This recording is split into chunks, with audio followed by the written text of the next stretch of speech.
હવાર્યું start કરીએ આપણે અર્ધીકરણ.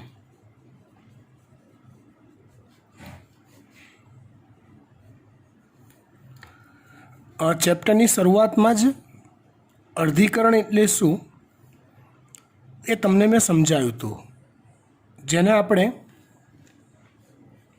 અર્ધસૂત્રી ભાજન પણ કહીએ છીએ.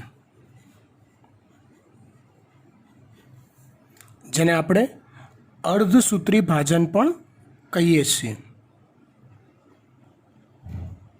અર્ધીકરણનો મતલબ એવો થાય કે જે કોષ વિભાજનને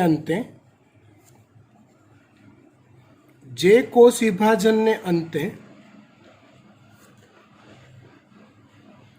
ઉત્પન્ન થયેલા બાળકોષોમાં રંગસૂત્રની સંખ્યા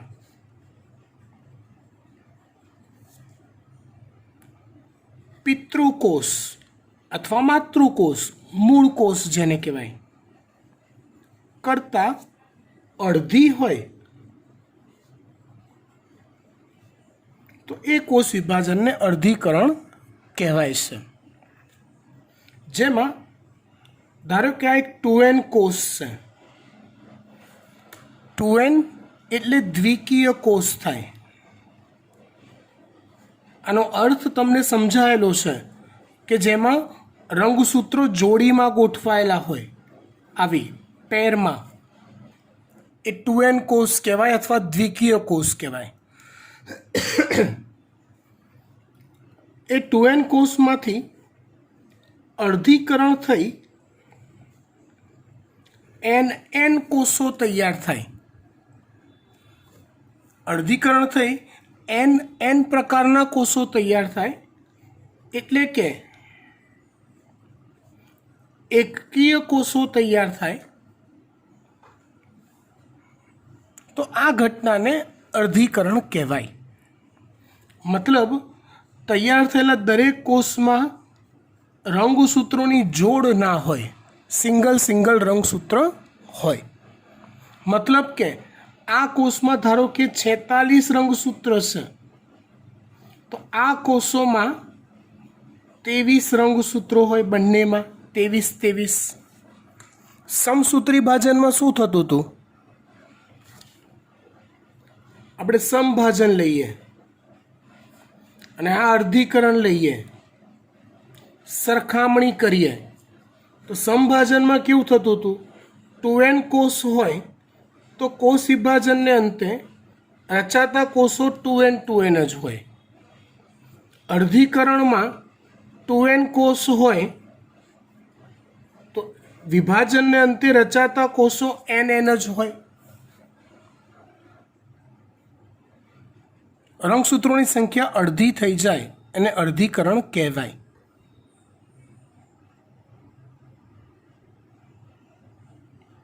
આવું ક્યારે થાય અને શા માટે થાય? અર્ધીકરણ ક્યારે થાય?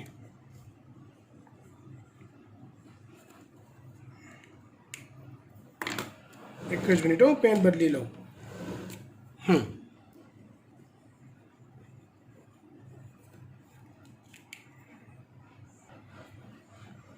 અર્ધીકરણ ક્યારે થાય અને શા માટે થાય, એનું કારણ શું તો સમજાવું.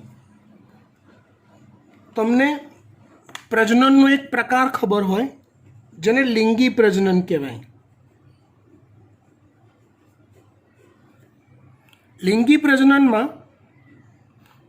પ્રજનનમાં નર પ્રજનન કોષ અને માદા પ્રજનન કોષ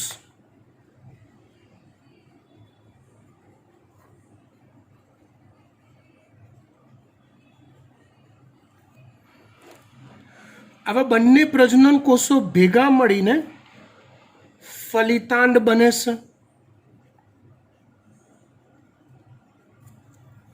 આવા બંને પ્રકારના પ્રજનન કોષો ભેગા મળીને ફલિતાંડ બને છે.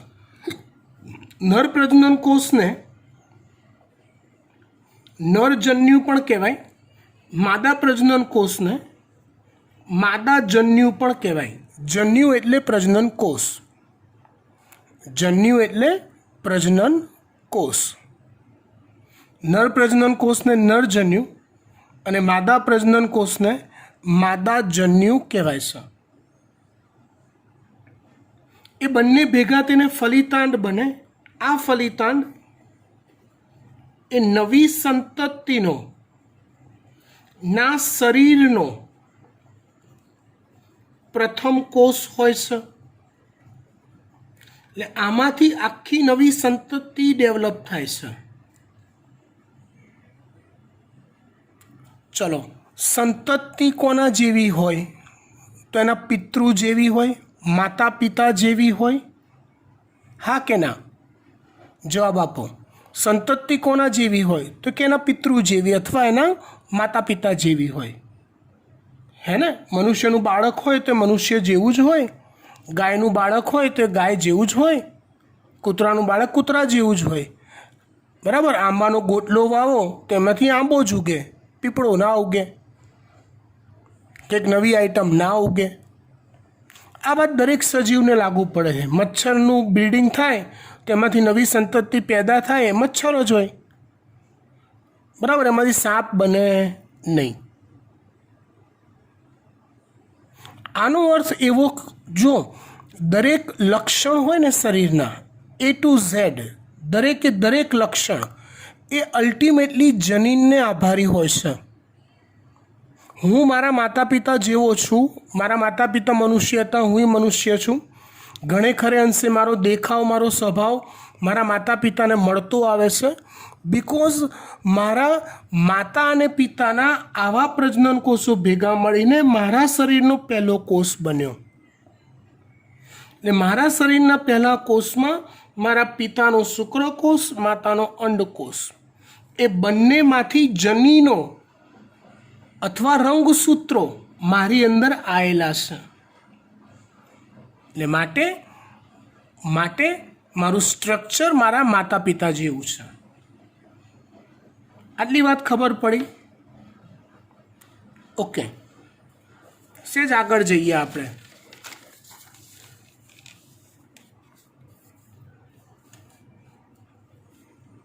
મારી માતા,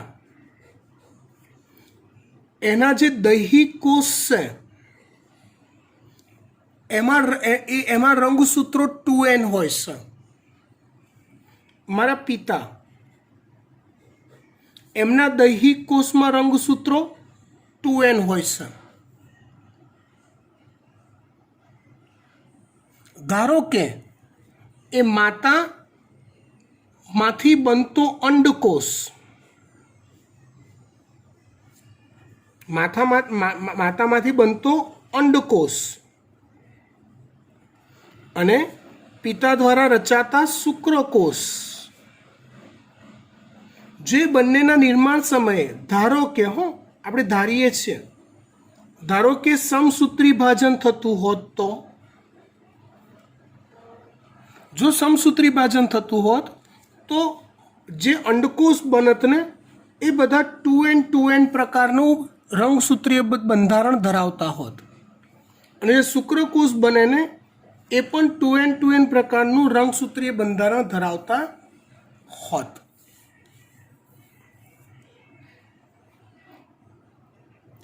હવે એવો 2N અંડકોષ અને એવો 2N શુક્રકોષ ભેગા મળીને ફલિતાંડ બને. તો ફલિતાંડમાં રંગસૂત્રો 4N હોય, આના 2N અને આના 2N. ખરેખર સંતતિ એ માતા પિતા જેવું બનવાનું છે.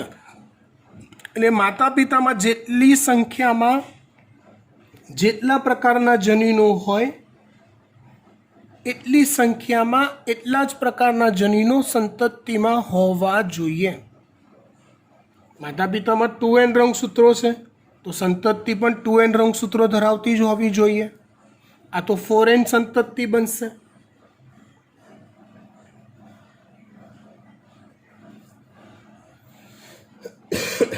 તો કે આ ના ચાલે. આમાં જે સંતતિઓ બનશે, હવે ધારો કે આ 4n સંતતિ બની, ચલો એ આમના કરતાં અલગ હોય, ઓબ્વિયસલી રંગસૂત્રો ડિફરન્ટ છે એટલે. તો એ 4n માંથી જે નવી સંતતિ બનશે લિંગી પ્રજનન દ્વારા, તો એ નવી બનશે 8n બનશે. તો એવું ના હોય. આ સમસ્યાનું નિવારણ કરવા ભગવાને એવું કર્યું છે કે જ્યારે પ્રજનન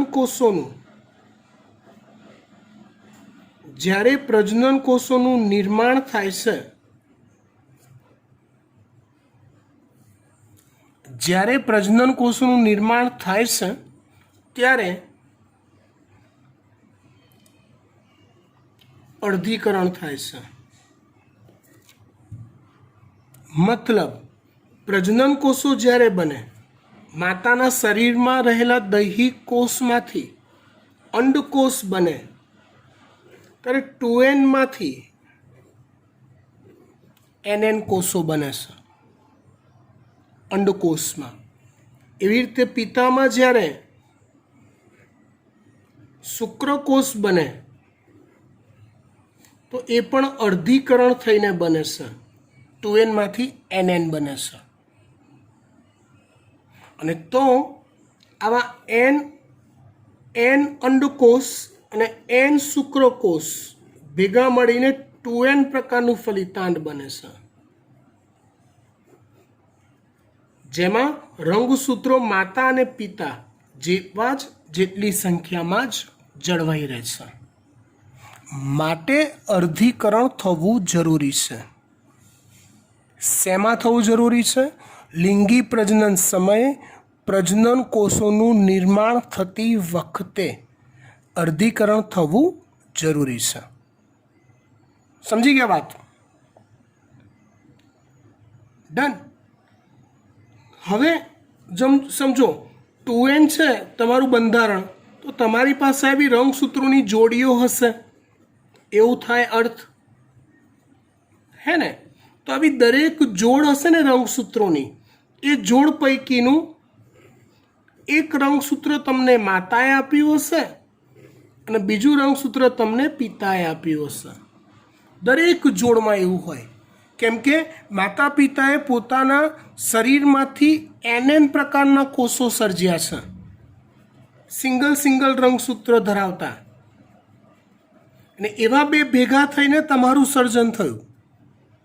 તમારા શરીરમાં જેટલી રંગસૂત્રોની જોડ છે દરેક પૈકી એક માતાએ આપ્યું, એક પિતાએ આપ્યું છે.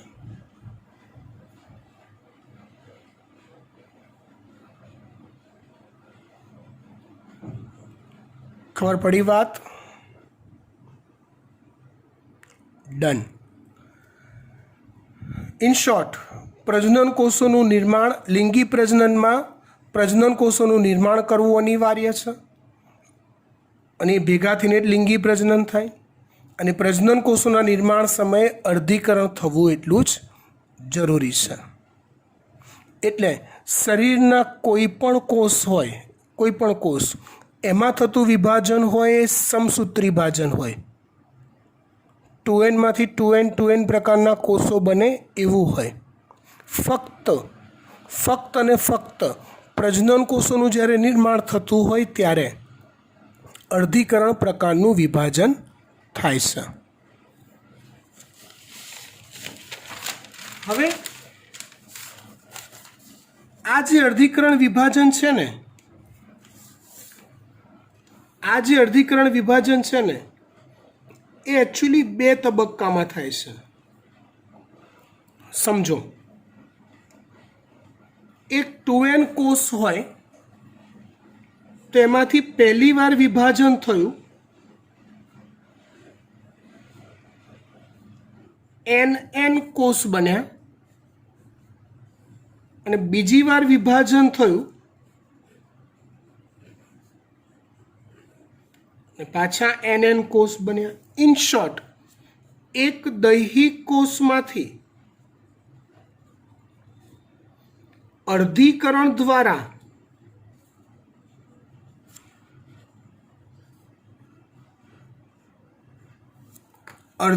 દ્વારા જ્યારે પ્રજનન કોષ બને ત્યારે એકમાંથી 4 બને છે. એકમાંથી કેટલા પ્રજનન કોષો રચાય છે? 4. લોજિકલી જોવા જાઓ તો તમે કહેશો સર ઊભા રહો સર, આ જે પહેલું છે એ અર્ધીકરણ છે, અને બીજું છે એ તો સમભાજન છે. હા, બીજું સમભાજન જ છે જુઓ, પણ it's the part of અર્ધીકરણ. Mitosis કહેવાય અંગ્રેજીમાં એને. અર્ધીકરણનો જે એક ભાગ છે બીજા નંબરનું વિભાજન એ. એટલે આમ અર્ધીકરણ તમે જોવા જાઓ તો હકીકતમાં કહેવાય અર્ધીકરણ એક પ્રકારનું વિભાજન, પણ એમાં ટોટલ વિભાજન 2 વાર થાય છે. જે પહેલું વિભાજન થયું એને આપણે વિભાજન 1 કહી દઈએ, અને જે બીજું વિભાજન થયું એને વિભાજન 2 કહી દઈએ. આવા 2 તબક્કામાં વિભાજન થાય. પહેલા તબક્કાનું જે વિભાજન છે એ અર્ધીકરણ પ્રકારનું છે, જે તમારે નવું શીખવાનું છે. અને બીજા તબક્કાનું જે વિભાજન છે એ સમભાજન જેવું જ છે.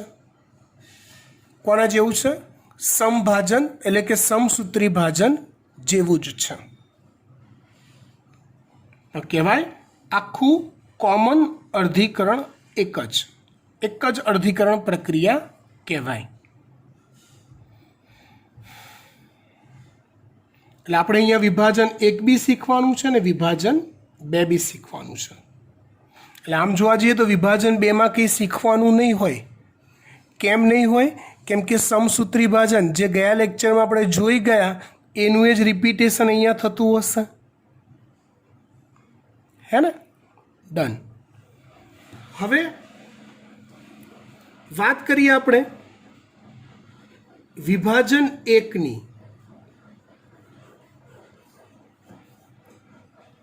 વિભાજન 1માં આનું અર્ધીકરણ શરૂ કરીએ છીએ. પહેલું આવશે વિભાજન 1. વિભાજન 1માં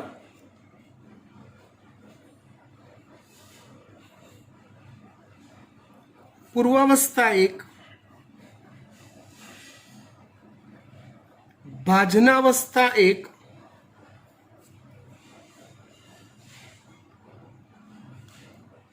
ભાજનોત્તરાવસ્થા 1, અંત્યાવસ્થા 1 અથવા ભાજનાંતિમાવસ્થા 1, આવી 4 અવસ્થાઓ આવે છે.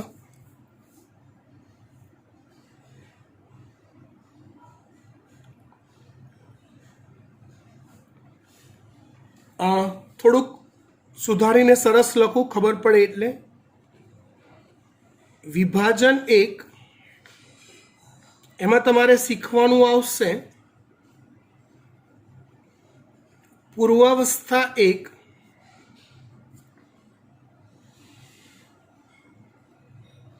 ભાજનાવસ્થા 1,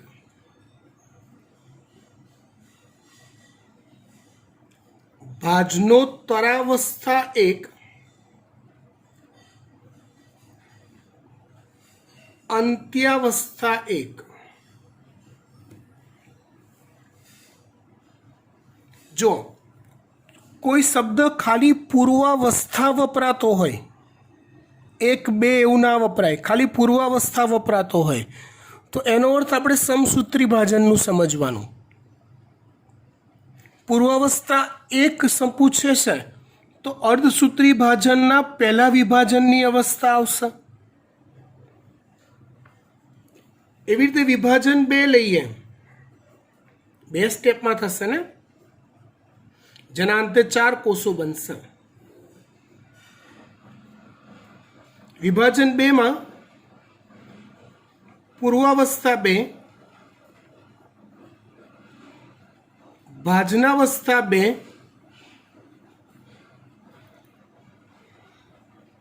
ભાજનોત્તરાવસ્થા 2,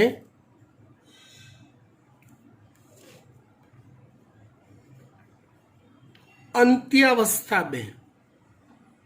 અહીંયા યાદ રાખો બેટા, અહીંયા આ ભલે 2 વાર વિભાજન થયું પણ બંને વિભાજનની વચ્ચે આંતરાવસ્થા નથી આવતી. નોર્મલી તમે જ્યારે કોષ ચક્ર ભણો છો એમાં શું આવે? એકવાર વિભાજન પૂરું થયું, એકમાંથી 2 કોષો બન્યા, પછી ઓલા આંતરાવસ્થા આવે G1 S અને G2 વાળી. હા કે ના? અહીંયા એવી કોઈ આંતરાવસ્થા નથી આવતી. વચ્ચે એક અવસ્થા આવે છે આરામની, શોર્ટ ટાઈમની, બહુ જ નાની, જેને ઇન્ટરકાઇનેસિસ કહેવાય છે.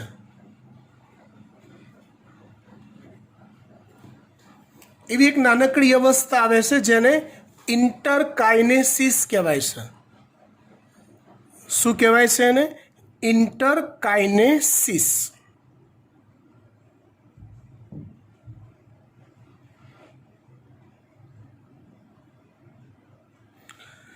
ચલો, પૂર્વાવસ્થા 1 થી આપણે ભણવાનું શરૂ કરીશું. તો પૂર્વાવસ્થા 1 માં પણ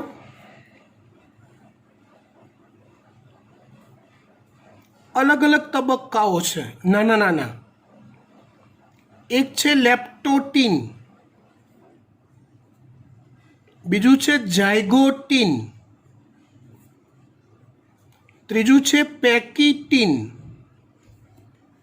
લેપ્ટોટીન, ઝાયગોટીન, પેકિટીન, ડિપ્લોટીન અને પાંચમું છે ડાયકાઇનેસિસ. 5 તબક્કાઓ કોના? પૂર્વાવસ્થા 1ના. એટલે અહીંયા વિભાજન 1, એ ટૂંકમાં આજના લેક્ચરમાં આપણે આટલું શીખવાનું છે. અર્ધીકરણ આખું શીખી લેવાનું. પણ એ અર્ધીકરણમાં કેટલી વસ્તુ આવશે? તો કે વિભાજન 1 અને વિભાજન 2. વિભાજન 1માં શું આવશે? પૂર્વાવસ્થા 1, ભાજનાવસ્થા 1, ભાજનોત્તરાવસ્થા 1, અંત્યાવસ્થા 1. પછી ઇન્ટરકાઇનેસિસ, નાનકડો બ્રેક, આંતરાવસ્થા નહીં.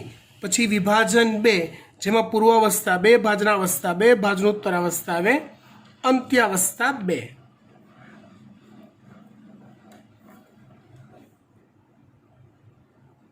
પૂર્વાવસ્થા 1માં લાંબી અને જટિલ પ્રક્રિયા છે.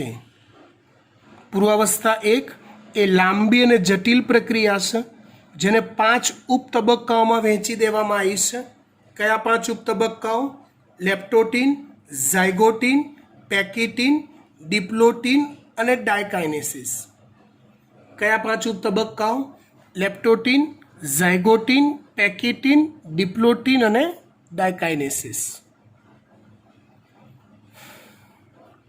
આપણે આ પૂર્વાવસ્થા શરૂ કરીએ અને એની સરખામણી સતત ઓલી પૂર્વાવસ્થા સાથે કરીશું. કઈ?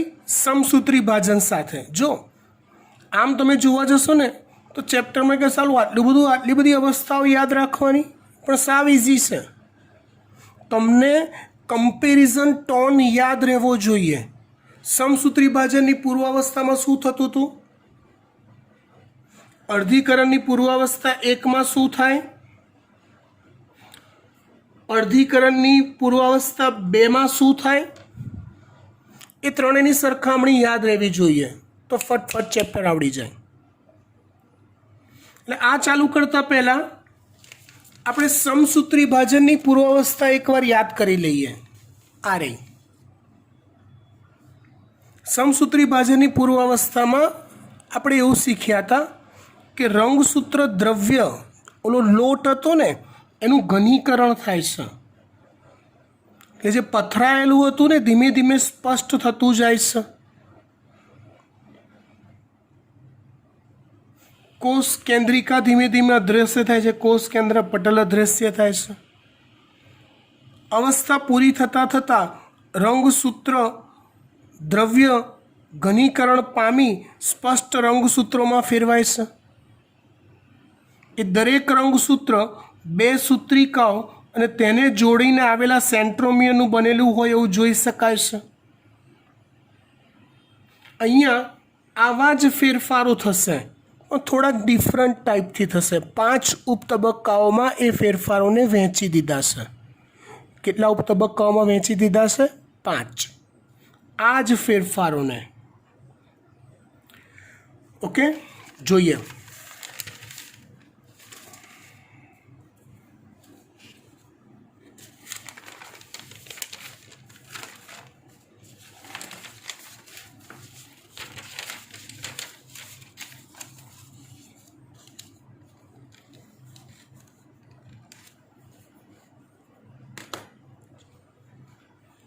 વાત કરીએ આપણે પૂર્વાવસ્થા 1ની.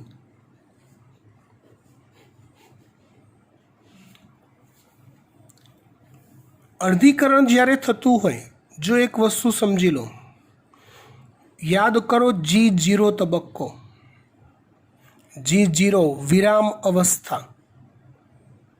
આપણા શરીરમાં શુક્રપિંડના કોષો એ શુક્રકોષોનું ઉત્પાદન કરે છે. સમજો, વ્યક્તિ જન્મે ત્યારથી શુક્રપિંડ એની પાસે હોય છે, પણ એ શુક્રપિંડ જ્યાં સુધી એ વ્યક્તિ 12, 13, 14 વર્ષની ના થાય ત્યાં સુધી શુક્રકોષોનું ઉત્પાદન કરતા નથી.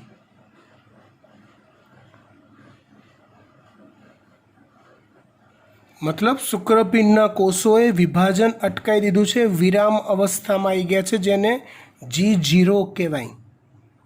ધ્યાનથી વાંચ્યું હોય તો તમને ખબર હશે કે કોષો જ્યારે વિભાજન અટકાવી દે છે ત્યારે G0 અવસ્થામાં આવી જાય છે, જીવન પૂરું કરીને G0માં. એટલે સાચુકલીમાં હવે અર્ધીકરણ જો થવાનું છે તો એ કોષો શુક્રપિંડના કોષો G0 અવસ્થાથી અર્ધીકરણ શરૂ કરશે અને એસમાં આવશે, જેમાં રંગસૂત્ર દ્રવ્ય બેવડાઈ જશે. પછી G2માં આવશે અને પછી જે વિભાજનની અવસ્થા છે, જે નોર્મલી પૂર્વાવસ્થા, ભાજનાવસ્થા, ભાજનોત્તરાવસ્થા હોય, એ જ રીતે અહીંયા પૂર્વાવસ્થા 1, ભાજનાવસ્થા 1, ભાજનોત્તરાવસ્થા 1, અંત્યાવસ્થા 1, ઇન્ટરકાઇનેસિસ, પૂર્વાવસ્થા 2, ભાજનાવસ્થા 2, ભાજનોત્તરાવસ્થા 2, અંત્યાવસ્થા 2, કોષ વિભાજન 1માંથી 4. આ રીતે ઘટના બને છે. એટલે ભલે પૂર્વાવસ્થા 1 છે પણ એની શરૂઆત તો ક્યાંથી થાય છે? શુક્રપિંડના કોષો કે જે G0 અવસ્થામાં હોય, વિરામ અવસ્થામાં, ત્યાંથી પ્રક્રિયા શરૂ થાય. એટલે S અવસ્થા, G2 અવસ્થા પૂર્ણ કરી હવે S અવસ્થા, G2 અવસ્થા પૂર્ણ કરી હવે કોષ અર્ધીકરણમાં પ્રવેશે છે, જેનું સ્ટાર્ટિંગ છે પૂર્વાવસ્થા 1. પૂર્વાવસ્થા 1ના 5 ઉપતબક્કાઓ છે. કેટલા ઉપતબક્કાઓ છે?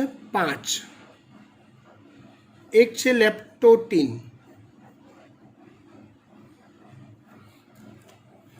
એક છે લેપ્ટોટીન. જો બેટા, લેપ્ટોનો અર્થ થાય દોરી જેવું પાતળું. લેપ્ટોનો અર્થ થાય દોરી જેવું પાતળું. જો અહીંયા જે ફેરફાર છે ને, સમજો, એ પૂર્વાવસ્થામાં જે બી ફેરફાર થતા હતા ને એ કોષ કેન્દ્રની અંદરના હતા, આવા સામાન્ય, રાઈટ? એટલે અહીંયા પણ જે ફેરફાર આપણને લાગુ પડે છે ને બેટા, આ કોઈ એક કોષ છે આ એનું કોષ કેન્દ્ર છે, આ કોષ કેન્દ્રિકા છે, આ તારા કેન્દ્રો છે. એટલે આ છે કોષ કેન્દ્ર, કોષ કેન્દ્રિકા, તારા કેન્દ્ર.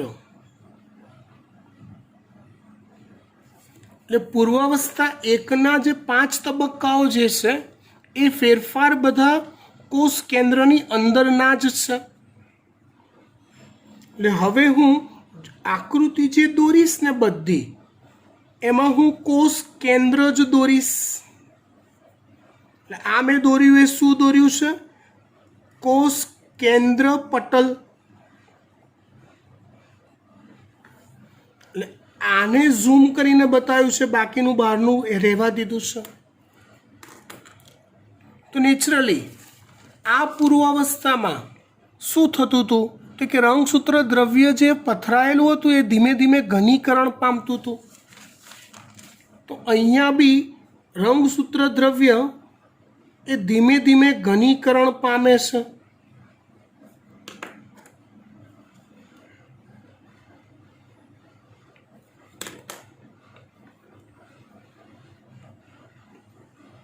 આવું ક્યાંક વાંકું ચૂકું બધું ગૂંચવાડું, પણ આંતરાવસ્થા કરતાં સ્પષ્ટ થોડુંક દ્રશ્ય થાય છે. તમે ધ્યાનથી જુઓ તો તમને પાતળા દોરી જેવા રંગસૂત્રો દ્રશ્યમાન થતા હોય છે. માટે આ અવસ્થાને લેપ્ટોટીન કહેવાય છે. માટે આ અવસ્થાને શું કહેવાય છે? લેપ્ટોટીન કહેવાય છે. દોરી જેવું પાતળું.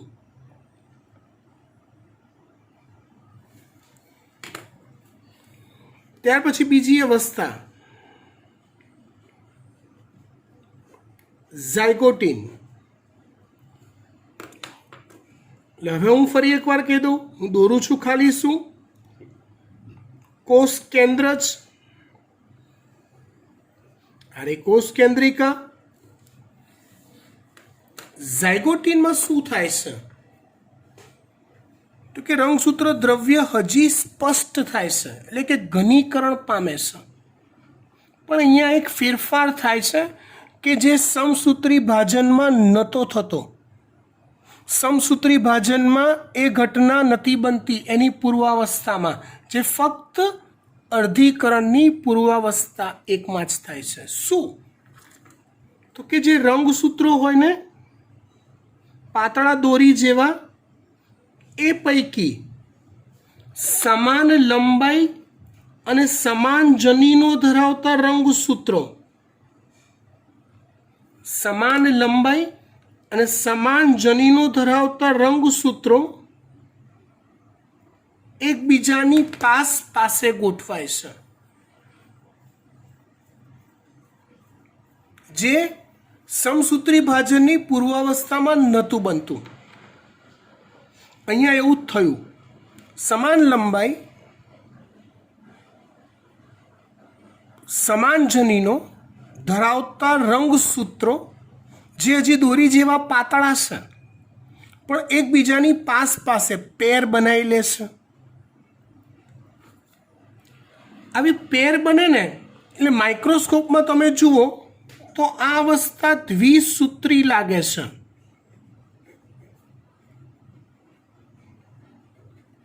મતલબ પાસે ગોઠવાયેલી બે દોરી, પાસે ગોઠવાયેલી બે દોરીઓ દેખાય છે.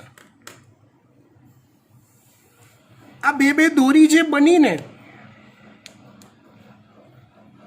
એ બંને દોરી કેવી રીતે બની? એ બંને દોરી કેવી રીતે બની તો એના માટે એક સૂક્ષ્મ કામ થયેલું હોય. સમજાવું. આ એક દોરી, હવે હકીકતમાં છે ને એક દોરી હોય ખરી, પણ એમાં બે દોરી વીંટળાયેલી હોય. મતલબ બોલું ખબર છે? આપણે ઉત્તરાયણમાં સાકણ 8 દોરી લાવીએ. કઈ સાકણ 8? તો તમે જુઓ તો દોરી એક જ હોય, પણ એ એક દોરીમાં 6 તાર કે 8 તાર વીંટળાયેલા હોય. તમે એને પેલું થૂકવાળી કરી અને પછી આમ કરીને છૂટી પાડો તો તમને દેખાય કેટલા તાર છે. છોકરાઓને ખબર હશે તાર નક્કી કરવાની મેથડ, રાઈટ? તો એવી રીતે ભલે દેખાય છે કોઈ એક દોરી, પણ એમાં હકીકતમાં બે દોરીઓ છે જે હાલ દેખાતી નથી. આપણે એને એક જ તરીકે જોઈએ છે, પણ બે એકબીજા પર વીંટળાયેલી દોરીઓ આવી હોય. આ પેર આવી છે તો એ બંને વચ્ચે ઓલું ખબર ચેનમાં કેવું જોડાણ હોય? આપણે બેગની ચેન બંધ કરીએ તો ચેનમાં કેવું હોય જોડાણ? આમ હોય. આ આ આ આ આ આ આ રીતે હોય. તો એવું ઝીપ જેવું, ચેનની ઝીપ જેવું જોડાણ એ બંને વચ્ચે રચાયેલું હોય. જે પૂર્વાવસ્થા, સમભાજનની પૂર્વાવસ્થામાં એવું કશું નહોતું, એવું કશી વાત જ નથી થતી. અહીંયા એ થાય છે. આ જે ઝીપ જેવું જોડાણ જે થયું ને એને સાયનેપ્સિસ કહેવાય છે. આવા ઝીપ જેવા જોડાણને સાયનેપ્સિસ કહેવાય છે. શું કહેવાય છે? સાયનેપ્સિસ. જેનાથી સમાન લંબાઈ અને સમાન જનીનો ધરાવતા રંગસૂત્રોની પેર બનેલી રહે છે. હજી રંગસૂત્ર દ્રવ્યનું ઘનીકરણ થાય છે, ઘટ્ટ બને છે. એટલે આ જે વીંટળાયેલી દોરીઓ જે છે ને એ ધીમે ધીમે ધીમે ધીમે છૂટી પડતી જાય છે. એટલે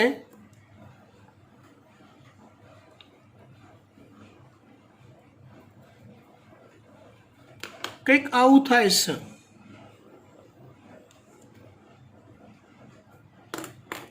આપણને સહેજ સહેજ ખબર પડતી જાય, ઓહો હો હો હો હો, આપણે જેને બે દોરી એક બાજુ એકબીજાની જોડે ગોઠવાયેલી માનતા હતા, હકીકતમાં તો એવી 1 2 3 4 4 દોરીઓ છે.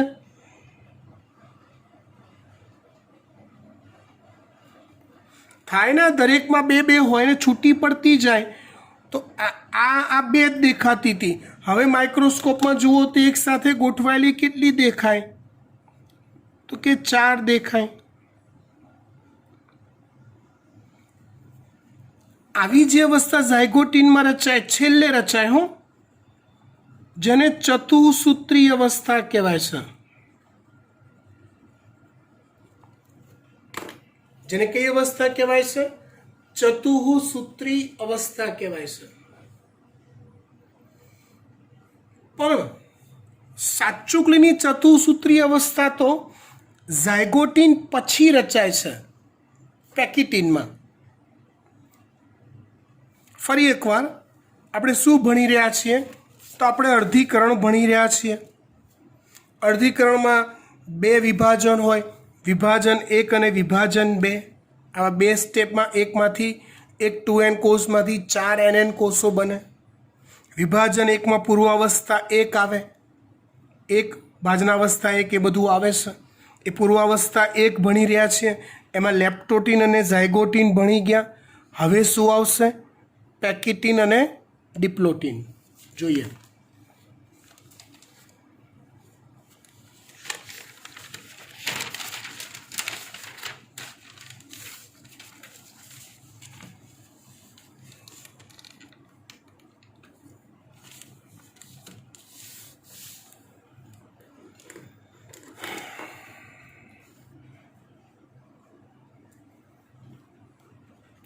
વાત કરીએ આપણે પેકિટીનની.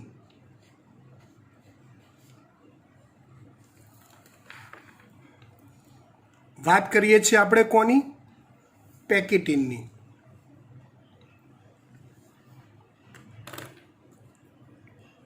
પેકિટીનમાં શરૂઆતમાં આવું થાય,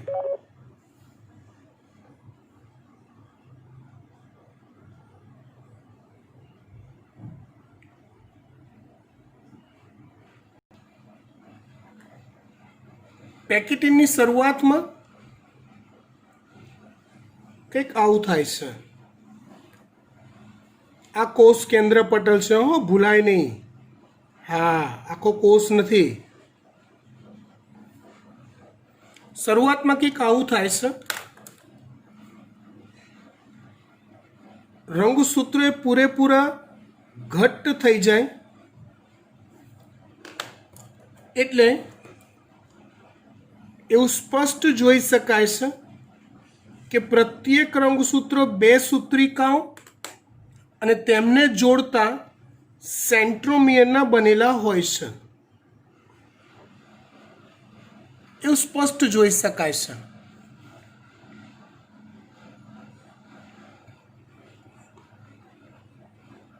હજી ઓલું સાયનેપ્સિસ કનેક્શન તો છે જ,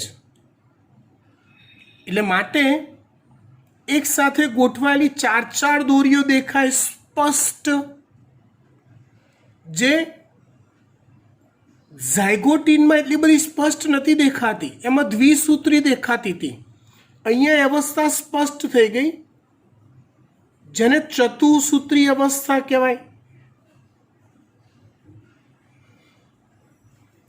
પેકિટીન એ બહુ જ ઇમ્પોર્ટન્ટ અવસ્થા છે, લાંબી અવસ્થા છે, અને એક અજીબો ગરીબ ઘટના બને છે પેકિટીનમાં. યાદ રાખવા જેવી, સમજવા જેવી અજીબ ઘટના બને છે. શું બને છે ઘટના? હા, સમજો. હવે એવું થાય છે કે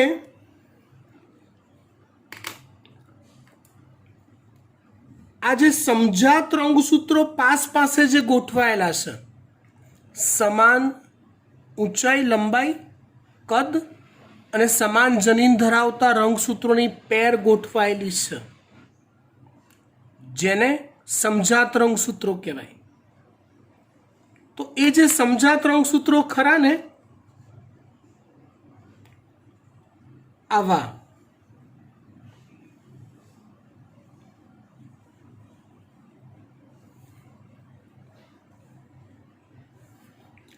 એ સમજાત, અહીંયા જુઓ, અહીંયા મેં સમજાત રંગસૂત્રો સેમ કલરના લીધા છે. અહીંયા હું કલર ચેન્જ કરું છું.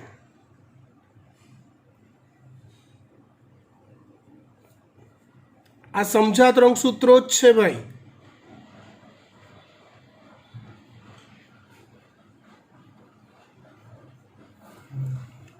તે સમજાત રંગસૂત્રો ની સૂત્રિકાઓ, એની એકલ સૂત્રિકાઓ એકબીજા સાથે અમળાય છે. આમ એક જગ્યાએથી કે એક કરતાં વધુ જગ્યાએથી. એવું ઇમેજ કરો કે જ્યારે તમે કોઈ ઇલેક્ટ્રિશિયનને 2 તારના છેડાને જોઈન્ટ કરતા જોયો હોય, કે તમે ક્યાંક બધું મચેડતા હો ને 2 તારના છેડાને જોઈન્ટ કરતા હો, તો કેવી રીતે કરો? કેવી રીતે કરો? તો કે 2 છેડા લઈ એને આમ લપેટો ને એકબીજા પર, આમ કરીને, હે ને, છૂટા ના પડે એના માટે. બસ તો અહીંયા લપેટવાનું કામ ચાલે છે.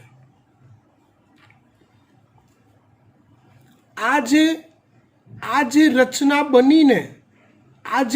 બનીને એને વ્યતિકરણ થયું એમ કહેવાય છે.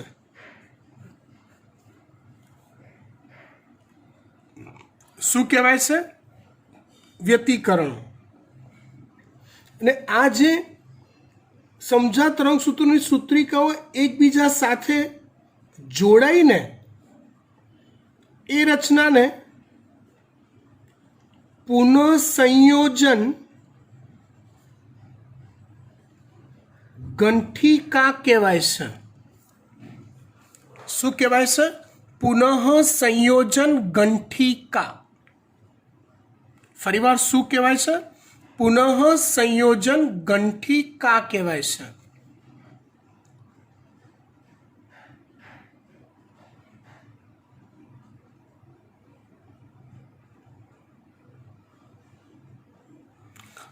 હવે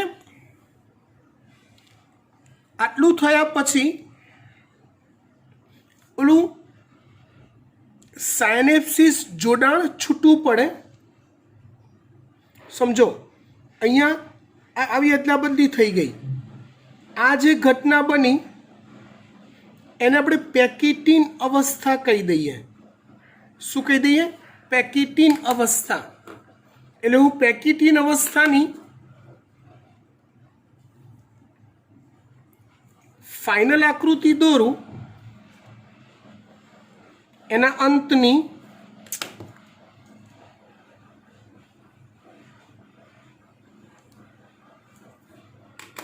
તો એક એક આવી હશે.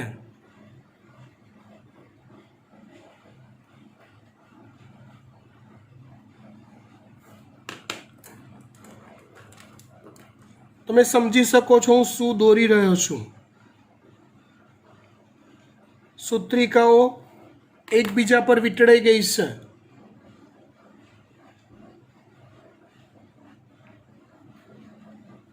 આ રીતે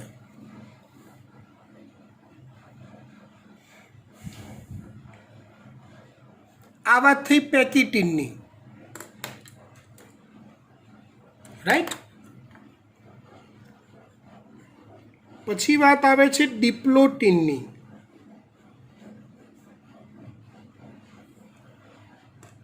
પછી વાત આવે ડિપ્લોટીનની.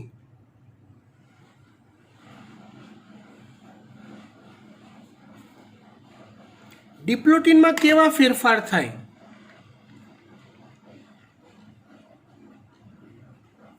તો સમજો બરાબર. આ ફોરવર્ડ પ્રોસેસ થઈ. આ પ્રોસેસ અહીંયા છે. એની ફોરવર્ડ પ્રોસેસ શું થાય? તો સાયનેપ્સિસ જોડાણ છૂટું પડે. પણ પુનઃસંયોજન ગંઠિકાથી તો જોડાણ છે જ. સાયનેપ્સિસ જોડાણ અહીંયા હતું બેટા, અહીંયા હતું. ઓલું ઝીપ જેવું, ચેન જેવું, એ બધું છૂટું પડી ગયું. એ બધું જોડાણ છૂટું પડી ગયું. પણ હજી રંગસૂત્રો છૂટા નથી પડ્યા, કારણ કે પુનઃસંયોજન ગંઠિકા છે. એના છેડા એક કરતાં વધુ જગ્યાએથી એકબીજા સાથે વીંટળાયેલા છે યાર.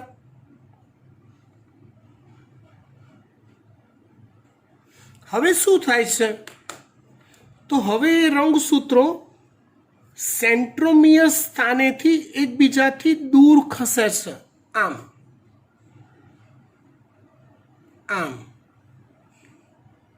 આમ જાય છે.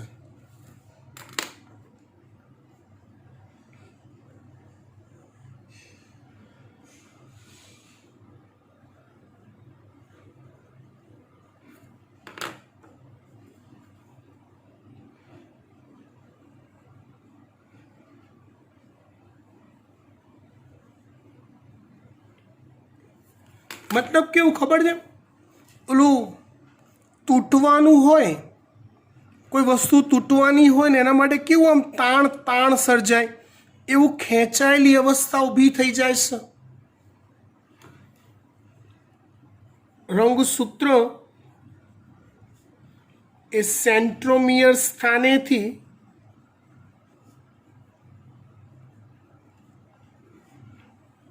દૂર ખસે છે. અને આવી ખેંચાયેલી તાણવાળી સ્થિતિ થાય છે. અને આવો જે ખેંચાયેલો તાણવાળો જે એક્સ બને ને, આ એક્સ, એ એક્સને સ્વસ્તિક ચોકડી કહે છે. ખેંચાયેલા તાણવાળા જે એક્સ બને એ એક્સને શું કહેવાય છે? તો કે સ્વસ્તિક ચોકડી કહેવાય છે. હજી એમાં કોઈ ફરક નથી પડતો, ઓર ખેંચાય છે. ને છેલ્લે રંગસૂત્રિકાઓ તૂટે છે. પણ કેવી રીતે તૂટે છે? આવી રીતે.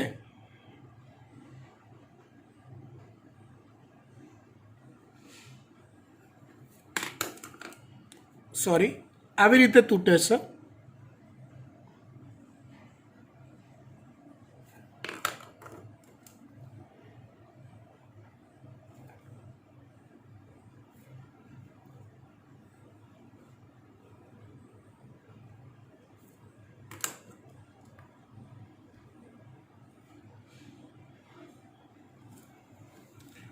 ધ્યાનથી જુઓ શું ધંધો કર્યો. એકબીજાના ટુકડાઓની અદલા બદલી કરી દીધી. શું કર્યું? એકબીજાના ટુકડાઓની અદલા બદલી કરી દીધી. આ ઘટનાને પુનઃ સંયોજન થયું એમ કહેવાય છે.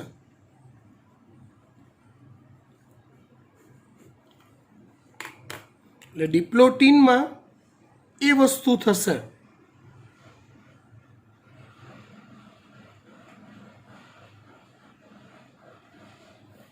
રંગસૂત્રિકાઓના ટુકડાઓની શું થઈ જશે? અદલા બદલી થઈ જશે.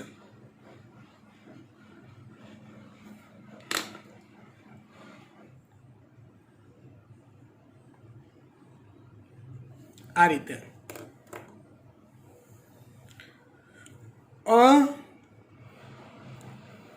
પિક્ચરમાં આપણે એવું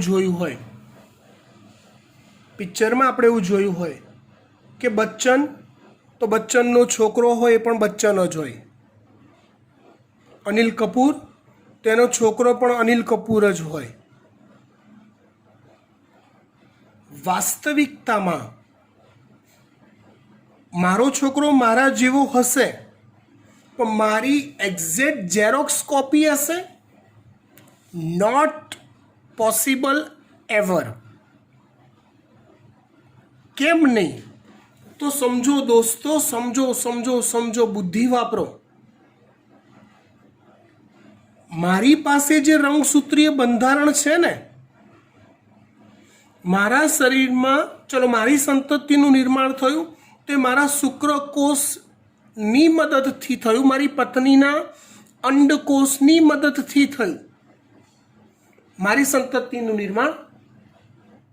તો મારા ઈચ એન્ડ એવરી દરેકે દરેક શુક્રકોષના નિર્માણ સમયે આ ઘટના થાય છે અર્ધીકરણની. એમાં પેકિટીન ડિપ્લોટીનમાં સૂત્રિકાઓના ટુકડાઓની અદલા બદલી થઈને નવું જોડાણ બની જાય છે. જો આનું આ જ રંગસૂત્ર બેઠું વારસામાં આવતું હોત તો મારો છોકરો મારી કાર્બન કોપી હોત. પણ એ નથી, કારણ કે મારા શુક્રકોષો જેટલા બી આજની તારીખે પણ જે શુક્રકોષ બને છે, જેટલા પણ શુક્રકોષ બને છે, દરેકે દરેક શુક્રકોષ વખતે આવું રેન્ડમલી ટુકડાઓની અદલા બદલી થઈ જાય છે રંગસૂત્રોના, હકીકતમાં જનીનોના, અને નવા જોડાણ પુનઃ સંયોજનથી રચાઈ જાય છે.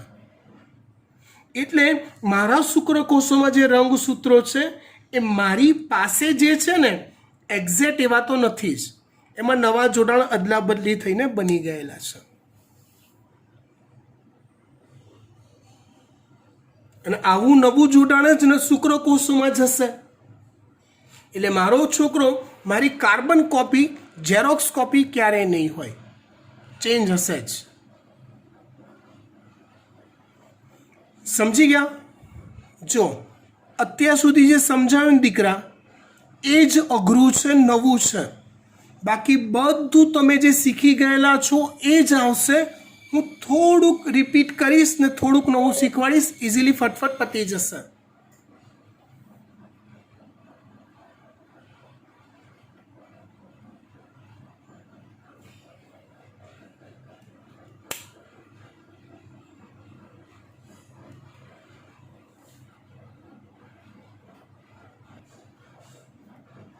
વાત કરીએ હવે આપણે ડાયકાઇનેસિસની.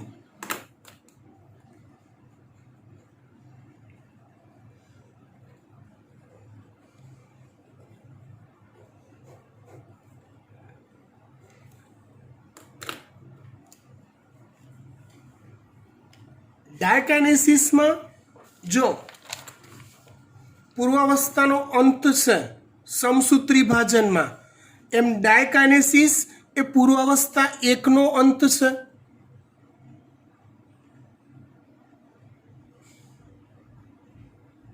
એટલે આમાં કોષ કેન્દ્ર પટલ અદ્રશ્ય થાય, કોષ કેન્દ્રિકા અદ્રશ્ય થાય. એટલે હવે આ દોર્યું આખું કોષ આવી ગયો, કોષ કેન્દ્ર પટલ અદ્રશ્ય થઈ ગયું, કોષ કેન્દ્રિકા અદ્રશ્ય થઈ ગઈ. તારા કેન્દ્રો વિરુદ્ધ ધ્રુવો તરફ પહોંચવાયા, દ્વિધ્રુવીય ત્રાક બધું બનાવી દીધું, રાઈટ, જે સમસૂત્રી ભાજનની પૂર્વાવસ્થામાં થતું હતું. રંગસૂત્રો વેરવિખેર ગોઠવાયા, પણ અહીંયા જે રંગસૂત્રો વેરવિખેર ગોઠવાય છે એ રંગસૂત્રો પોતપોતાની પેરમાં ગોઠવાય છે.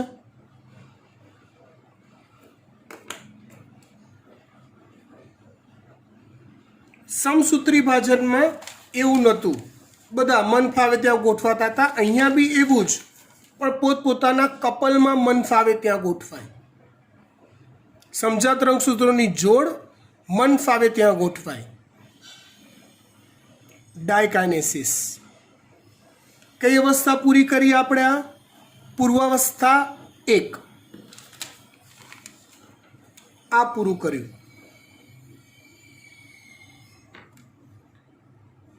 આ 5 તબક્કાઓ પૂરા કર્યા. વાત કરી હવે આપણે ભાજનાવસ્થા 1ની. કોની વાત કરીશું? ભાજનાવસ્થા 1ની.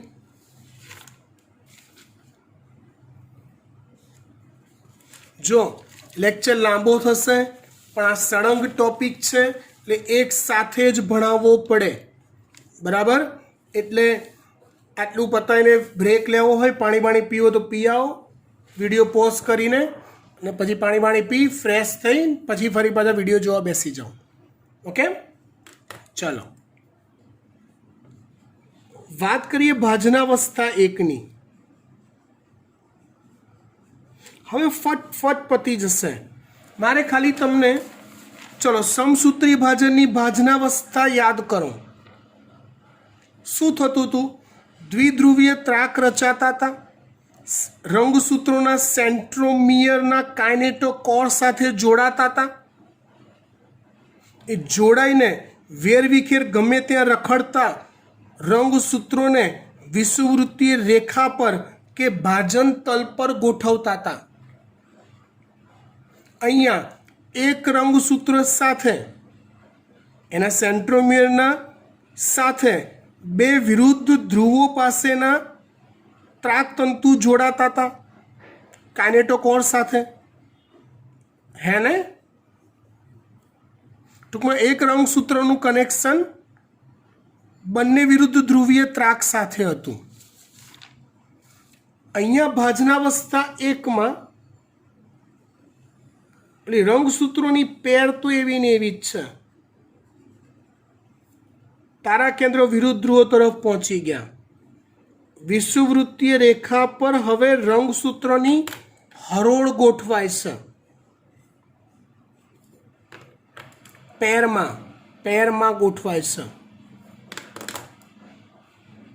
અને દ્વિધ્રુવીય ત્રાક આ રીતે જોડાય છે. આ રીતે મતલબ આખા એક રંગસૂત્ર સાથે એક જ દ્વિધ્રુવીય ત્રાક જોડાય. આમાં બંને જોડાતા હતા. આમાં એક જ જોડાય. આમાં એક જ જોડાય છે. જેને શું કહેવાય? ભાજનાવસ્થા 1.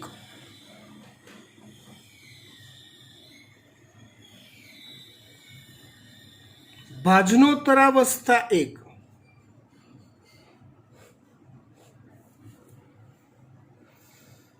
એન્ટેડેન આવી જાવ. અહીંયા છૂટું પડતું હતું, દ્વિધ્રુવીય ત્રાકનું સંકોચન થતું હતું અને એક રંગસૂત્રમાં ની એકલ સૂત્રિકા વિરુદ્ધ ધ્રુવો તરફ જતી હતી સમસૂત્રી ભાજનમાં.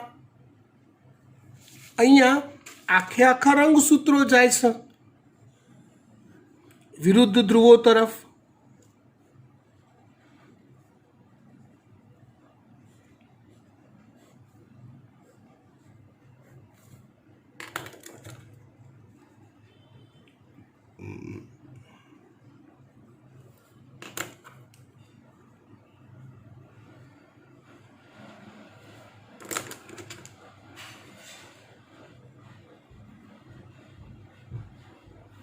આ રીતે આ થઈ ગઈ ભાજનોત્તર અવસ્થા 1. પછી આવશે અંત્યાવસ્થા 1. તમે કમ્પેરિઝન કરતા જજો બેટા. અંત્યાવસ્થા 1માં ફરી પાછું કોષ કેન્દ્ર પટલ દ્રશ્યમાન થાય, કોષ કેન્દ્રિકા દ્રશ્યમાન થાય, અને આમાં એવું આવતું હતું રંગસૂત્ર દ્રવ્ય પાછું વિસ્તૃતીકરણ પામે અને પાછું બધું ફેલાતું જાય. તો એવું સેમ ટુ સેમ અહીંયા થાય છે.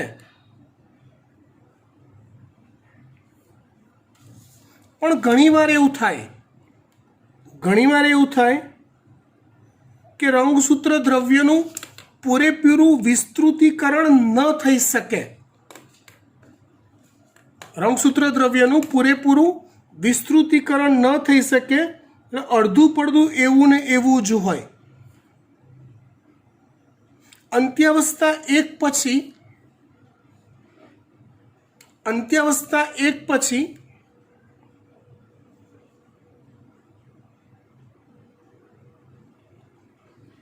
કોષરસ વિભાજન થાય.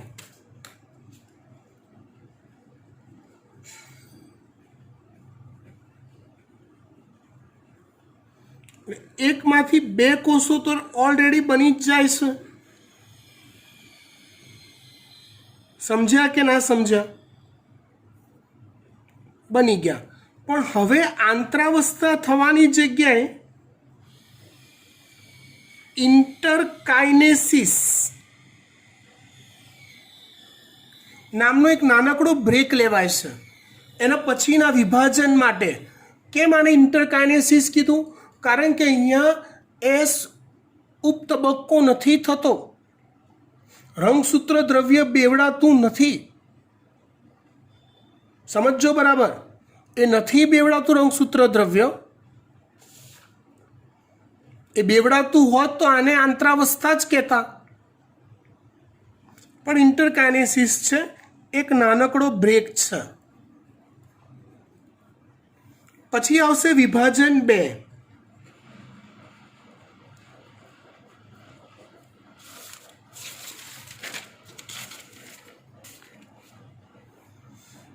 પૂર્વાવસ્થા 2, બાજનાવસ્થા 2, બાધોત્તરાવસ્થા 2, અંત્યાવસ્થા 2. વિભાજન 2 એ પૂરેપૂરું સમસૂત્રી ભાજન જેવું જ છે. વિભાજન 2 એ પૂરેપૂરું સમસૂત્રી ભાજન જેવું જ છે.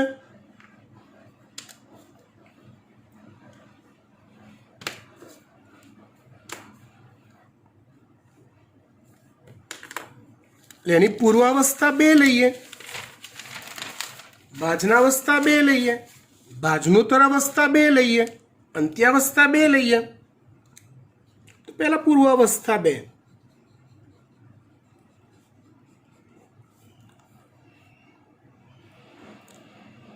પૂર્વાવસ્થા 2 આપણી પાસે કોષો કેટલા છે? તો કે 2 છે. હવે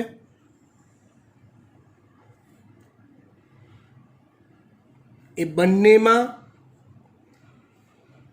ધીમે ધીમે રંગસૂત્ર દ્રવ્ય, હું તમને એવું જ થશે કે સાહેબ તમે તો આ સમભાજનનું રિવિઝન કરાવો છો ખાલી એકની જગ્યાએ 2 કોષ દોરીને. તો હા ભાઈ, હું એ જ કરાવું છું. રંગસૂત્ર દ્રવ્યનું ઘનીકરણ થાય, ધીમે ધીમે રંગસૂત્ર દ્રવ્ય સ્પષ્ટ થતા જાય.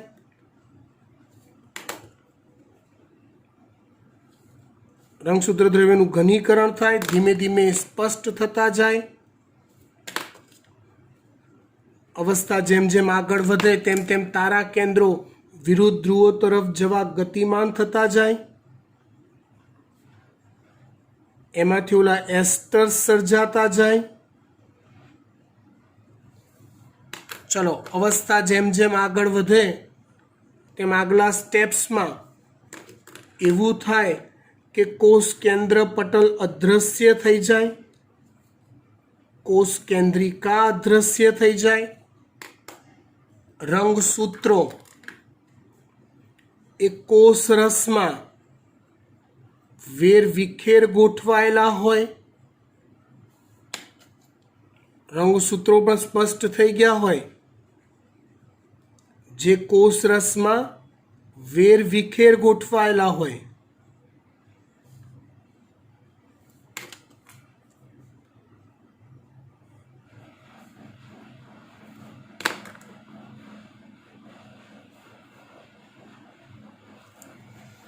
આ થઈ ગઈ પૂર્વાવસ્થાનો અંત. તો પૂર્વાવસ્થા 2 પૂરી. પછી આવશે ભાજનાવસ્થા 2.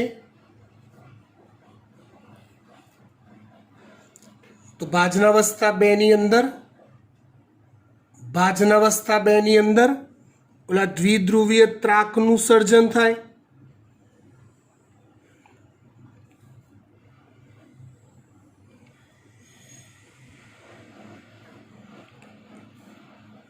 એ રંગસૂત્રોના સેન્ટ્રોમિયર સાથે જોડાય અને એ રંગસૂત્રોને વિષુવવૃત્તીય રેખા પર એક હરોળમાં ગોઠવતા જાય. કાઇનેટોકોર્સ સાથે 2 વિરુદ્ધ ત્રાક તંતુઓ જોડાયેલા હોય.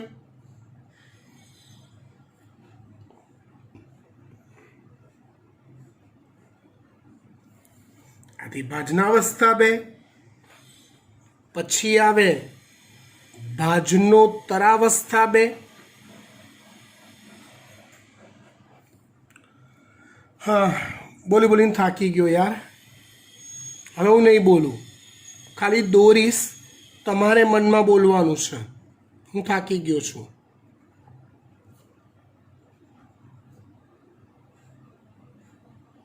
શું ફેરફાર થાય છે જાતે સમજવાના છે.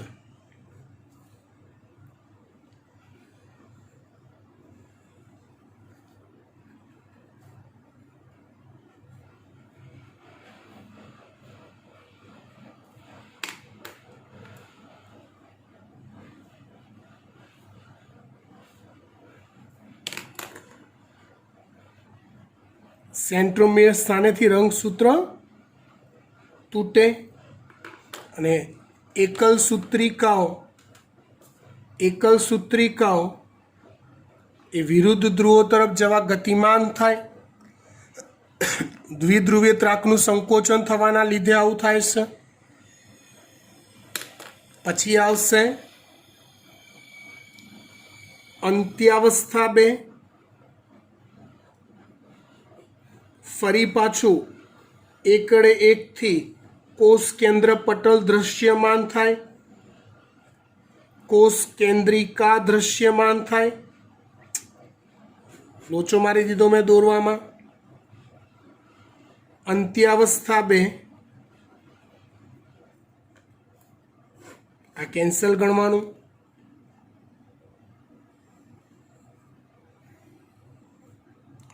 કોષ કેન્દ્ર પટલ દૃશ્યમાન થાય, કોષ કેન્દ્રિકા દૃશ્યમાન થાય.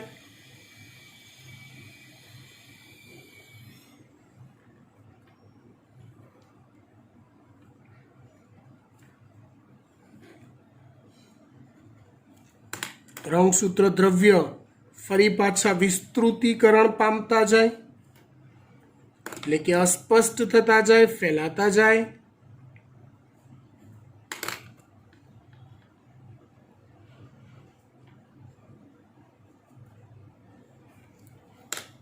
અને હવે થશે કોષરસ વિભાજન ઉપસંકોચન દ્વારા. અને એના કારણે એક કોષમાંથી કેટલા કોષ બનશે? 4. આની આકૃતિ તમારે જાતે બનાવવાની.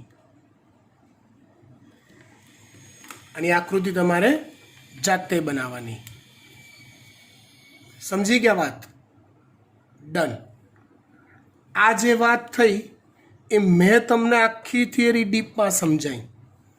હજી ખાલી ચોપડીમાં શું આપેલું છે એના માટે એ ચલાવવાનું બાકી.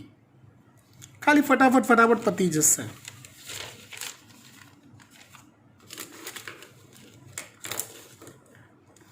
જો ધ્યાન આપો. અર્ધીકરણ તો લિંગી પ્રજનન દ્વારા સંતતિના નિર્માણમાં બે જન્યુઓનું સંયોજન થાય છે. બે પ્રજનન કોષો ભેગા થાય સંતતિના નિર્માણ વખતે. નરજન્યુ અને માદાજન્યુ. દરેકમાં આવેલા રંગસૂત્રો એકકીય હોય છે. એટલે નરજન્યુમાં રંગસૂત્રો એકકીય હોય, માદાજન્યુમાં રંગસૂત્રો એકકીય હોય. આપણે વાત કરી હતી એવી. જો નરજન્યુમાં રંગસૂત્રો એકકીય હોય, માદાજન્યુમાં રંગસૂત્રો એકકીય હોય, આવા જન્યુ કે પ્રજનન કોષોનું નિર્માણ વિશિષ્ટ દ્વિકીય કોષોમાંથી થાય છે. 2n કોષોમાંથી જ n પ્રકારના કોષો બને છે. આવા ખાસ પ્રકારના કોષ વિભાજન કે જેમાં દ્વિકીય કોષોમાંથી એકકીય કોષોનું નિર્માણ થાય તેને અર્ધીકરણ કહે છે. આવા ખાસ પ્રકારના કોષો કે જેમાં દ્વિકીય કોષોમાંથી એકકીય કોષોનું નિર્માણ થાય તેને અર્ધીકરણ કહે છે. લિંગી પ્રજનન કરતા સજીવોના જીવનચક્રમાં અર્ધીકરણ દ્વારા એકકીય અવસ્થા ઉત્પન્ન થાય છે. આવા બે એકકીય કોષો એટલે કે નરજન્યુ અને માદાજન્યુનું ફલન થતાં પુનઃ દ્વિકીય અવસ્થા પ્રાપ્ત થાય છે. n અને n ભેગા મળીને ફરી પાછા 2n પ્રકારના કોષો બને ફલિતાંડમાં. ખબર પડી વાત? ડન. અર્ધીકરણની મુખ્ય વિશેષતાઓ. અર્ધીકરણની મુખ્ય વિશેષતાઓ તો અર્ધીકરણમાં કોષ કેન્દ્ર વિભાજન અને કોષ વિભાજનના બે ક્રમિક ચક્રો સંકળાયેલા છે. મેં કીધું એ પ્રમાણે અર્ધીકરણમાં સમગ્ર પ્રક્રિયાઓ બે વાર થાય છે. એકમાંથી બે અને બીજીમાંથી ફરી પાછા બે. આવા બે ચક્રો સંકળાયેલા છે, એક વાર અને બીજી વાર. અર્ધીકરણ 1 અને અર્ધીકરણ 2, પરંતુ ડીએનએનું સ્વયંજનન એક જ વખત થાય છે. યાદ કરો, મેં કીધું તમને વિભાજનની શરૂઆત ક્યારથી થાય? વિભાજનની શરૂઆત ક્યારથી થાય? G0 થી થાય. સમજો, એટલે G0 થી શરૂઆત થાય એટલે એને S અને G2 અવસ્થામાંથી પસાર થવું પડે. તો એ શરૂઆત કરવા માટે જે એસમાં રંગસૂત્ર દ્રવ્ય બેવડાયું, ડીએનએનું સ્વયંજનન થયું, એ એક જ વાર સ્વયંજનન થાય છે. પછી આ 4 કોષો બની જાય ત્યાં સુધી પાછું સ્વયંજનન થતું નથી.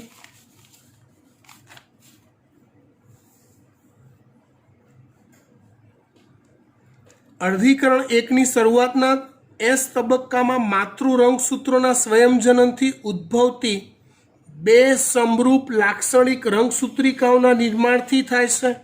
ડેન્જર વાક્ય છે. ટૂંકમાં G0માં કોષો પડ્યા રહ્યા હોય તો એસ તબક્કો આવે. એસ આવે એટલે રંગસૂત્ર દ્રવ્ય એટલે કે ડીએનએનું સ્વયંજનન થાય. ડીએનએનું સ્વયંજનન થાય એટલે માતૃ રંગસૂત્રોના સ્વયંજનનથી ઉદ્ભવતી બે સમરૂપ એક સમાન લાક્ષણિક રંગસૂત્રિકાઓનું નિર્માણ થાય. એક હતી તો બે થઈ. સ્વયંજનન કોને કહેવાય?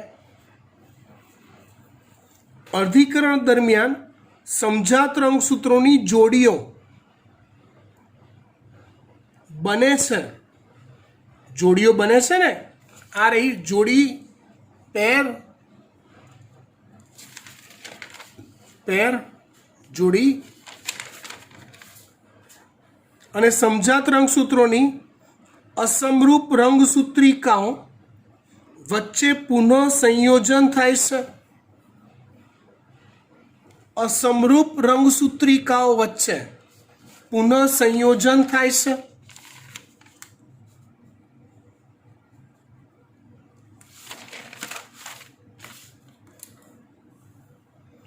અર્ધીકરણ 2ના અંતે 4 એકકીય કોષોનું સર્જન થાય છે.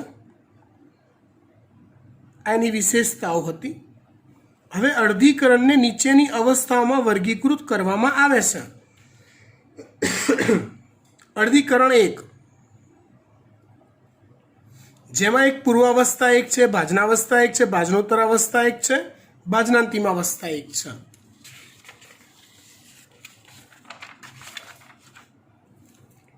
ચલો, અર્ધીકરણ 2, પૂર્વાવસ્થા 2, ભાજનાવસ્થા 2, ભાજનોત્તર અવસ્થા 2, ભાજનાંતિમ અવસ્થા 2. અર્ધીકરણ 1, પૂર્વાવસ્થા 1. સમવિભાજનની પૂર્વાવસ્થાની સરખામણીએ પૂર્વાવસ્થા 1 લાંબી અને જટિલ છે. રંગસૂત્રોની વર્તણૂકના આધારે, રંગસૂત્રોની અવસ્થાઓના ફેરફારના આધારે, વર્તણૂક એટલે બિહેવિયર, એમાં જે ફેરફાર થાય છે એના આધારે તેને ફરીથી 5 ઉપઅવસ્થાઓમાં વિભાજિત કરવામાં આવે છે. એને ફરીથી કેટલી ઉપઅવસ્થાઓમાં? 5 ઉપઅવસ્થામાં વિભાજિત કરવામાં આવે છે. કઈ 5? લેપ્ટોટીન, ઝાયગોટીન, પેકિટીન, ડિપ્લોટીન, ડાયકાઇનેસિસ. યસ, લેપ્ટોટીન. મેં પરફેક્ટ સમજાયેલું છે. આકૃતિઓ તમારી નજર સામે દોડતી જશે. વાક્ય ખાલી મારે વાંચવાના જ છે. આ અવસ્થા દરમિયાન રંગસૂત્રો ધીરે ધીરે સ્પષ્ટ બનતા માઇક્રોસ્કોપ દ્વારા જોઈ શકાય છે. રંગસૂત્રોનું ઘનીકરણ સતત ચાલુ રહે છે. લેપ્ટોનો અર્થ પાતળું દોરી જેવું થાય છે, એટલે કે આ અવસ્થામાં રંગસૂત્રો પાતળા દોરી જેવા દેખાય છે. પતી ગયું. ઝાયગોટીન, આ અવસ્થામાં રંગસૂત્રોની લંબાઈને અનુરૂપ જોડીઓ બનવા લાગે છે, પેર્સ બને છે. પેર્સ બને છે, હા, જેને સાયનેપ્સિસ પણ કહે છે. આ પ્રકારની રંગસૂત્રોની જોડીને સમજાત રંગસૂત્રો કહે છે. આવા પ્રકારની રંગસૂત્રોની જોડીઓને સમજાત રંગસૂત્રો કહે છે. આ અવસ્થાનો ઇલેક્ટ્રોન માઇક્રોગ્રાફ એટલે કે ઇલેક્ટ્રોન માઇક્રોસ્કોપિક અભ્યાસ એ બતાવે છે કે રંગસૂત્રીય સાયનેપ્સિસ એક જટિલ સંરચનાનું નિર્માણ કરે છે, જેને સિનેપ્ટોનિમલ સંકુલ કહેવાય છે. શું કહેવાય છે? સિનેપ્ટોનિમલ. એકચ્યુઅલી આને સાયનેપ્ટોનિમલ પણ બોલાય. શું બોલાય? સાયનેપ્ટોનિમલ. સંકુલ રચે છે, સાયનેપ્સિસનું સંકુલ. આવી પેર એને કહેવાય સાયનેપ્ટોનિમલ સંકુલ. આ સંકુલનું નિર્માણ જોડમાં રહેલા સમજાત રંગસૂત્રો દ્વારા થાય છે, જેને દ્વિસૂત્રી અને ચતુસૂત્રી કહે છે. જેને દ્વિસૂત્રી અને ચતુસૂત્રી કહે છે. જો કે ચતુસૂત્રી અવસ્થા પેકિટીનમાં વધુ સ્પષ્ટ દેખાય છે. ઓલા બે જોડે જોડે દેખાય માટે એને દ્વિસૂત્રી કહેવાય. 4 કદાચ દેખાતા હોય તો ચતુસૂત્રી કહેવાય, પણ સાતચુકલીમાં 4 ભેગા ક્યારે દેખાય છે? પેકિટીનમાં.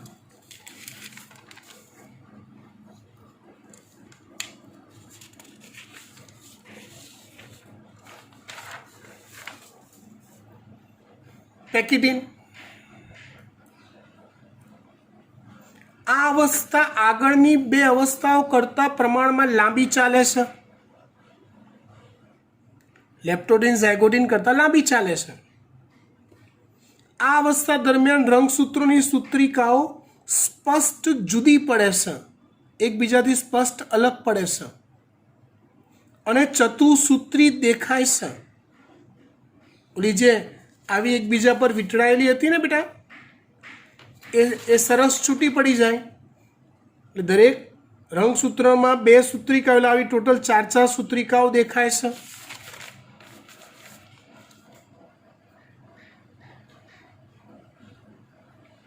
પુનઃસંયોજિત ગંઠિકાઓનું દ્રશ્યમાન થવું. પુનઃસંયોજિત ગંઠિકાઓનું દ્રશ્યમાન થવું તે આ અવસ્થાની લાક્ષણિકતા છે. પુનઃસંયોજિત ગંઠિકા એટલે શું ભાઈ? આ એકબીજા પર વીંટળાઈ જવું સૂત્રિકાઓનું, એને પુનઃસંયોજન ગંઠિકા કહેવાય. ઘટનાને વ્યતિકરણ કહેવાય.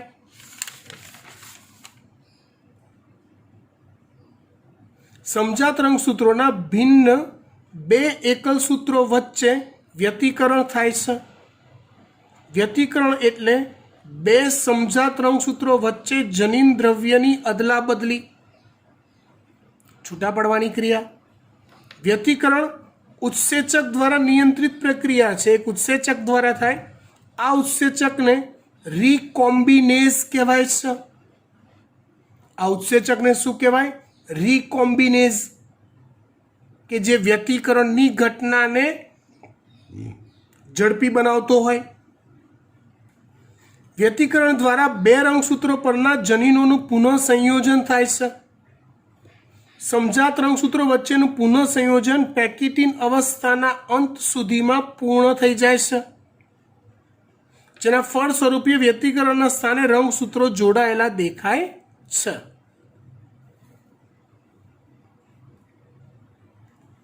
ડિપ્લોટિનની શરૂઆતમાં સિનેપ્ટોનિમલ એટલે કે સાયનેપ્ટોનિમલ સંકુલનું વિઘટન થઈ જાય છે. જે ઝીપ જેવું જોડાણ હતું એનું વિઘટન થઈ જાય છે. આમાં અને દ્વિસૂત્રી સમજાત રંગસૂત્ર એકમેકથી દૂર ખસવાની શરૂઆત થાય છે કે કરે છે, પરંતુ જે સ્થળે વ્યતિકરણ થયું હોય તે સ્થળે હજુ પણ જોડાણ જળવાઈ રહે છે વ્યતિકરણના લીધે. અહીંયા સેન્ટ્રોમિયરથી પાર્ટી દૂર ખસવા ટ્રાય કરે છે, જ્યાં વ્યતિકરણ થયું છે ત્યાં હજી જોડાણ એવું ને એવું જ રહેશે.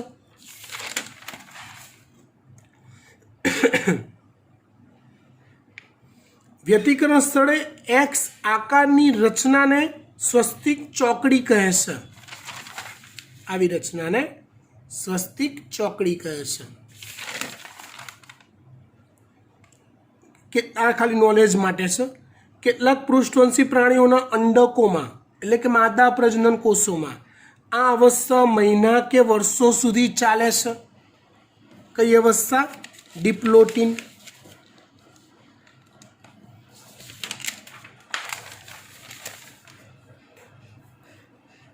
ત્યાર પછી વાત કરીએ ડાયકાઇનેસિસ. પૂર્વાવસ્થા 1ની અંતિમ અવસ્થા છે. હવે બધું ઇઝી ફટફટ પતી જશે. સ્વસ્તિક ચોકડીઓ દૂર થઈ જાય છે. આ અવસ્થામાં રંગસૂત્રોનું ઘનીકરણ પૂર્ણ કક્ષાએ પહોંચે છે. ટુકડાઓની અદલાબદલી થઈ ગઈ છે. એટલે સમજાત રંગસૂત્રોને છૂટા પાડતા દ્વિધ્રુવીય ત્રાકનું નિર્માણ થાય છે. ડાયકાઇનેસિસના અંતમાં કોષ કેન્દ્રિકા લુપ્ત થાય છે. કોષ કેન્દ્ર પટલ પણ વિઘટન પામે છે. તેના અંતે વિભાજનાવસ્થા 1ની શરૂઆત થાય છે. ભાજનાવસ્થા 1 દ્વિસૂત્રી રંગસૂત્રો કોષના વિષુવવૃત્તીય તલમાં જોડીઓ સ્વરૂપે ગોઠવાયેલા હોય છે.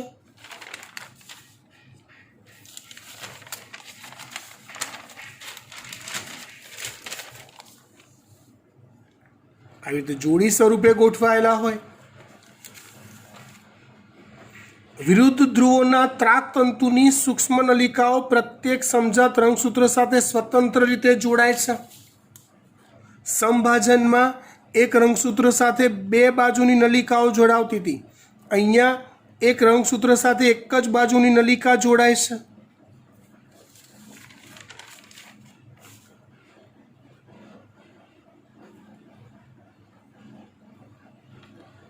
ભાજનોત્તરાવસ્થા 1 સમજાત રંગસૂત્રો છૂટા પડે છે જ્યારે દોહિત્ર એટલે કે બે, દોહિત્ર શબ્દ ચોપડીવાળા વાપરે હો, એનાથી બહુ ટેન્શનમાં નહીં. દોહિત્ર એટલે બે થાય. બે રંગસૂત્રિકાઓ તેના સેન્ટ્રોમિયરથી જોડાયેલ રહે છે. મતલબ સમજાત રંગસૂત્રો છૂટા પડે છે આખે આખા, પણ એની સૂત્રિકાઓ છૂટી નથી પડતી. રંગસૂત્ર પૂરેપૂરું અલગ થાય છે. સમભાજનમાં એવું થતું નહોતું, એમાં સૂત્રિકાઓ અલગ પડી જતી હતી. અંત્યાવસ્થા 1.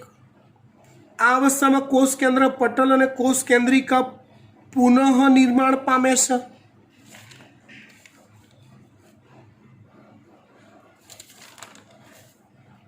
કોષરસ વિભાજનની હવે શરૂઆત થઈ જાય છે.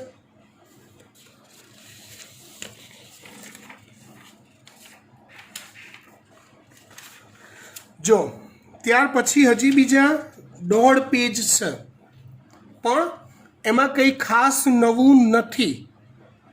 રાઈટ, સિમ્પલ લેંગ્વેજ છે, સિમ્પલ ફેરફાર છે. અને વિભાજન 2 જે છે એ તો પૂરેપૂરું કોના જેવું છે? કોના જેવું છે? સમસૂત્રી ભાજન જેવું. બરાબર, એટલે એ તો તમને વાંચશો એટલે આવડશે. આકૃતિ સાથે મેચ કરતા રહેજો.